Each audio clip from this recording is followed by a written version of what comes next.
যদি তুমি আমার মতো শাকসবজি পছন্দ করো তাহলে এই রেসিপিটি অবশ্যই তোমার জন্য।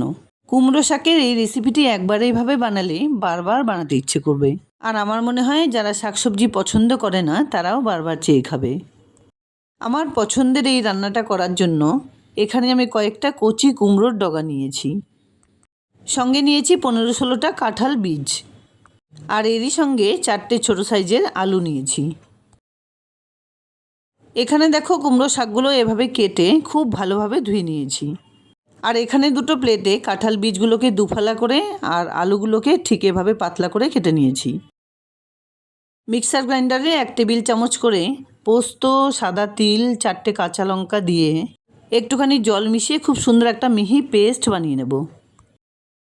অন্যদিকে একটা প্যানে কিছুটা পরিমাণ জল দিয়ে কাঁঠালের বীজগুলো দিয়ে দিলাম আর ঢেকে 2-3 মিনিট এভাবে সেদ্ধ করে নেবার পর এগুলোকে জল থেকে তুলে নেব।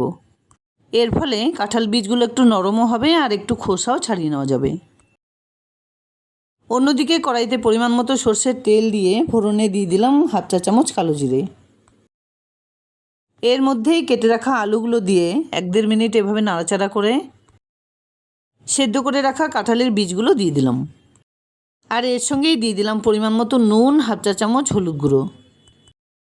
সত্যি বলছি, আলু, কুমড়ো শাক আর কাঁঠাল বীজের সংমিশ্রণে এই রেসিপিটি একবার খেলে বারবার বানাতে ইচ্ছে করবে। সবজিগুলো একটু নাড়াচাড়া করে মিশিয়ে দিয়েছিলাম একটা টমেটো কুচি। আলু মোটামুটি 50% সেদ্ধ হয়ে গেলে কুমড়ো শাকগুলো মিশিয়ে দিলাম। লাউ কুমড়ো শাক এমনিতেই কিন্তু খেতে দারুণ, এর নিজস্ব একটা টেস্ট থাকে। এবার এভাবে 2 মিনিট ঢেকে রাখলেই শাকগুলো কিন্তু খুব সুন্দরভাবে মজে যাবে। তারপর ঢাকনা সরিয়ে হালকা করে এভাবে একটু নাড়াচাড়া করে বানিয়ে রাখা তিল পোস্ত বাটাটা এর সঙ্গে মিশিয়ে দিতে হবে।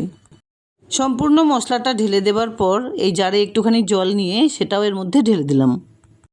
আর এর সঙ্গেই 1/2 চা চামচ চিনি দিয়ে দিলাম যাতে টেস্ট চারদিক থেকে বজায় থাকে। নতুন কাঁঠালের বীজের 2-1টা খোসা থাকলে কোনো রকম সমস্যা হওয়ার কথা না। তবুও যদি তোমাদের মনে হয় এগুলো বাদ দেওয়াই ভালো তাহলে বীজ কেটে নেবার সময় খোসা ছাড়িয়ে নেবে।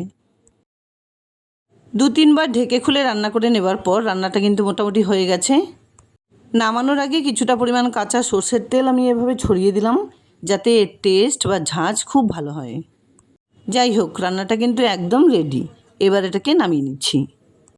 এই রেসিপিটি আমি কুমড়ো শাক দিয়ে বানিয়ে দেখালাম, তোমরা কিন্তু লাউ শাক দিয়েও করে নিতে পারো। রান্নার প্রসেসটা ভালো লাগলে লাইক, শেয়ার, কমেন্টস করতে ভুলবে না প্লিজ। আর এরকম নিত্য নতুন রান্নার আপডেট পাওয়ার জন্য প্লিজ চ্যানেলটাকে সাবস্ক্রাইব করে পাশে থাকা বেল আইকনটা অলে করে দিও। দেখা হচ্ছে নতুন কোনো রেসিপি নিয়ে। ভালো থেকো, ধন্যবাদ। আর অবশ্যই এভাবে একবার বানিয়ে খাওয়ার অনুরোধ রইল।